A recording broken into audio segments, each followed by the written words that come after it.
हमारे परफेक्ट बच्चों की परफेक्ट रूटीन हो, घर हमेशा साफ सुथरा नजर आए, बच्चों की चिड़चिड़ से हमें डिस्टरबेंस ना हो, हमारे बच्चे टाइम से सोएं, टाइम से उठें, टाइम से खाना खाएं। ऐसे कितने ख्वाब हैं जो हम दिन भर देखती हैं। रियलिस्टिक हो जाएं तो जिंदगी बड़ी आसान है। बच्चे तो बच्चे होते हैं, लेकिन हाँ, हम बहुत कामयाब कोशिश जरूर कर सकते हैं। हम पेरेंट्स ना एक्चुअली वो साइंसदान होते हैं जिनके पास हमारे बच्चों के मसाइल को लेकर हर फार्मूला है। जैसे साइंसदान मुख्तलिफ तजर्बात करके सोना बनाने में कामयाब हो जाता है ना, ऐसे हम भी सीख जाते हैं। तभी हम भी अपने माँ बाप की तरह कहने जोगे हो जाएंगे कि हमने बाल ऐसे ही नहीं सफेद किए धूप में। सबसे पहला तजर्बा जो मेरा बहुत कामयाब हुआ, मैं आपको बताऊंगी, बच्चों को उनकी पर्सनल स्पेस जरूर सेट करके देनी चाहिए। मोस्टली डीएम्स में यही क्वेश्चंस आ रहे होते हैं कि यार बच्चों को कैसे आप मैनेज करती हैं, आप इसके ऊपर व्लॉग्स बनाएं, आप इसके ऊपर बात करें। तो सही बात बताऊं तो मैं अपनी सबसे ज्यादा मेहनत अपने बच्चों के कमरे में ही करती हूँ। किड्स के रूम को लेकर तो पहली बात यही, पहला रूल यही बनता है कि इसको नीट एंड क्लीन होना चाहिए। और तो कहीं बात की बात आती है, इसकी सेहत के लिए भी ये बहुत जरूरी है और उनकी तरबियत के लिए भी। ट्रस्ट मी, इस रूम को अगर आप क्लीन कर लेंगे ना तो आपको लगता है कि आपने आधा घर साफ कर लिया। वैसे मैं आपको बताऊं कि डिटेल क्लीनिंग के अलावा मैं डेली क्लीनिंग के लिए भी वैक्यूम ही यूज करती हूँ। इससे इतना एक एक बाल साफ हो जाता है, डिटेल क्लीनिंग हो जाती है। और हाँ, इसके अलावा उखाड़ पछाड़ भी जारी रहती है। तो इन फर्श पे गिरी हुई बाजियों की भी शामत आई रहती है मेरे हाथों। डिटेल क्लीनिंग पे बात कर ही रहे हैं ना हम, तो मैं आपको बताऊं कि इन बाजियों को मैं डायरेक्ट मशीन में ही फेंक देती हूँ। वॉशिंग मशीन से अच्छी सफाई इनकी कौन कर सकता है भला। लेकिन अभी कुछ डॉल्स हमें ऐसी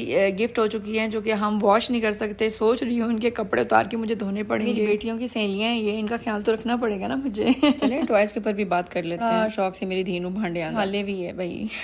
बाय द वे, हम भी टॉयज ला के देने वाले माँ बाप हैं, लेकिन भाई मैं इन छोटे छोटे भांडों से बड़ी आजिज हूँ। तो मैंने इनके लिए एक ऐसी कबर्ड भी बनाई हुई है जिसमें मैं ये स्मॉल टॉयज जो है वो अरेंज करके रख देती हूँ। आई बस एक नू बंदा बना लो, दूसरी अपने आप ही बन जाएगी। उन्होंने तो माँ से सीख लिया है कि माँ को बिखरा हुआ कमरा बहुत बुरा लगता है, सो वो जो उसने खेलना होता है वो निकाल लेती है। कबर्ड में भी मैंने बहुत सारे बॉक्सेस बनाए हुए हैं। मैं आपको एग्जाम्पल देता हूँ, जब उसने डॉक्टर सेट से खेलना है तभी वो डॉक्टर सेट का बॉक्स निकालेगी, जब उसे प्लेडो से खेलना है तभी वो प्लेडो वाला बॉक्स निकालेगी, और फिर नीचे सुफरा बिछा के ही वो खेलेगी, और फिर जो खेलेगी वो अरेंज करके भी रखेगी। अदरवाइज मामा की हेल्प जरूर करेगी अरेंज करने में। प्लीज ये मत कहें कि हमारे बच्चे तो बिल्कुल ऐसे टेम नहीं होते। अरे फिर हम माँ किस बात के हैं, यहाँ हमें थोड़ी सी सख्ती भी करनी पड़ती है, तो हमें करनी चाहिए। प्लान सिखा देने से हम जालिम नहीं बन जाते। लेकिन कुछ बात ऐसी मेरे दिल में जरूर है कि अगर मैं अपने बच्चों की ऐसी ट्रेनिंग करूंगी तो उन्हें दुनिया की बातें नहीं सुनना पड़ेगी। अपने घर में मैस को कंट्रोल करेगी तो दूसरे के घर में भी डेफिनेटली करेगी। अपने बच्चों का शोर तो हर कोई बर्दाश्त कर लेता है, मगर दूसरों के बच्चे को पॉइंट आउट करना बड़ा आसान लगता है। This could be one of the reason कि ये बहुत जल्दी स्कूल में भी एडजस्ट हो गई माशाल्लाह। अरे बीइंग अ पेरेंट, बात तो कहाँ से कहाँ निकल जाएगी। अभी तो मैं आपको सिर्फ इस बात पे इंकरेज करना चाह रही हूँ, हमें अपने बच्चों को स्पेस खुद ही देना पड़ेगी और उन्हें ये भी एहसास दिलाना होता है कि ये उनकी पर्सनल स्पेस है। अगर इस एहसास को दिलाने में हम कामयाब हो जाएं तो ये अपनी स्पेस का ख्याल भी रखेंगे और आपकी स्पेस का भी। बिलीव मी, मेरे लिए चीजें इसी वजह से मैनेजेबल हैं और ये व्लॉगिंग भी। अदरवाइज तो हम माओ के रोने धोने खत्म होने को ही नहीं होते। Whatever their room, their space helps us a lot. In fact इनके रूम में इनकी जरूरत का हर सामान है। ना मेरी अपनी लॉन्ड्री में यही भी मौजूद है।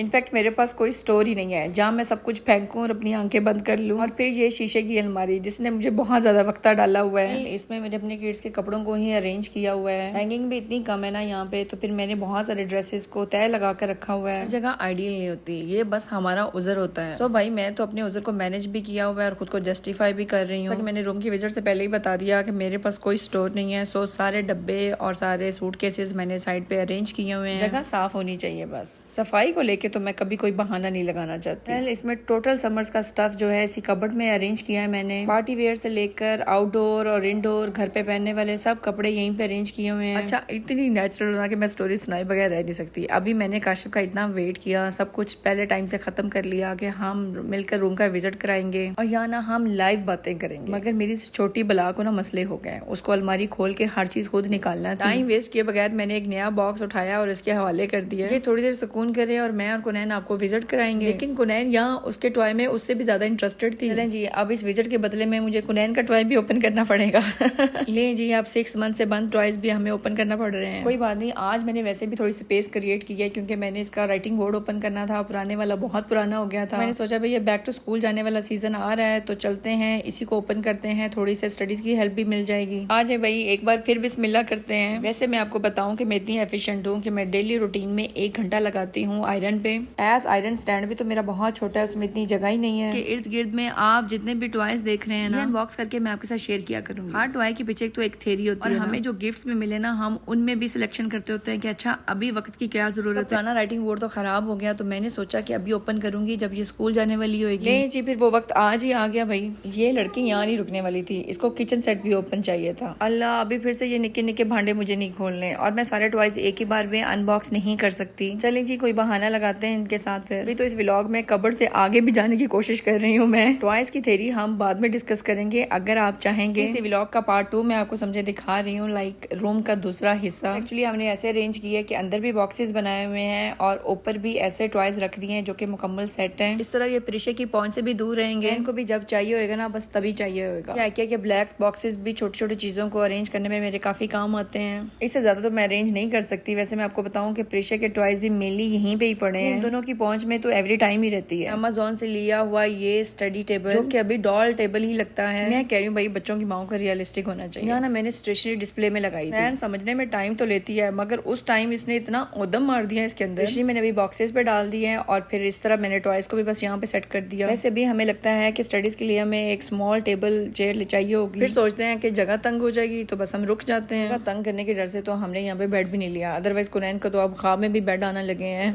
सेटिंग के लिए तो बस अभी ये रग और मैट्रेस ही रखा हुआ है। एक्चुअली मैट्रेस को ही सेटिंग के लिए यूज कर लिया है। इन बेड्स और ट्रम्पलिन में बस हमें एक चीज चाहिए थी। आपकी चॉइस क्या होती है आप कमेंट्स बॉक्स में बताएं। हमारी चॉइस यहाँ ट्रम्पलिन ही थी। सोचा ये था कि बच्चे रज के खेलेंगे, जंप करेंगे, थक जाएंगे और रात भर में सो जाएंगे, और ये सोचा बिल्कुल कामयाब हुआ क्योंकि जरूरत की हर चीज है यहाँ पे और शौक का भी। मगर हमने यहाँ डिकोर बिल्कुल नहीं की। पुराने घर में हम ये एक्सपीरियंस कर चुके थे। इनके स्टिकर्स पर 400 रियाल हमने वेस्ट किए थे। हमारे वेस्ट इसलिए क्योंकि घर बदला तो स्टिकर्स। इन शॉर्ट मैं आपको इस काइंड ऑफ डे के रूम के फायदे गिनवाती हूँ। माशाल्लाह दिन भर में इतना खेलते हैं सुकून से, इनको बाहर जाने का चाह बहुत कम हो गया इसके बाद से। मेरी अपनी रूटीन बहुत सेट है जब से ये रूम सेट है। खुद ही देख लें, बिजी मॉम तो क्या मैं एक व्लॉगर हूँ। फिर हमने रूम भी इस तरह सेट किया है कि किसी भी चीज का हमें खतरा नहीं लगता। लाइक मैं बच्चों को यहाँ पे छोड़कर भूल भी जाऊँ तो मुझे कभी डर नहीं आता कि कोई मसला हुआ होगा। ये वाइड रूम है जिसमें 24 आवर्स उनको इजाजत है कि वो किसी भी टाइम जाएंगे, खेलेंगे, अपनी मर्जी के टॉयज निकालेंगे, इनफैक्ट स्टडी भी यही करेंगे। अदरवाइज टीवी लाउंज का भी टाइम ही है। इस अकेले रूम में अगर वो मेस भी कर लेंगे, जितना मर्जी खेल लेंगे,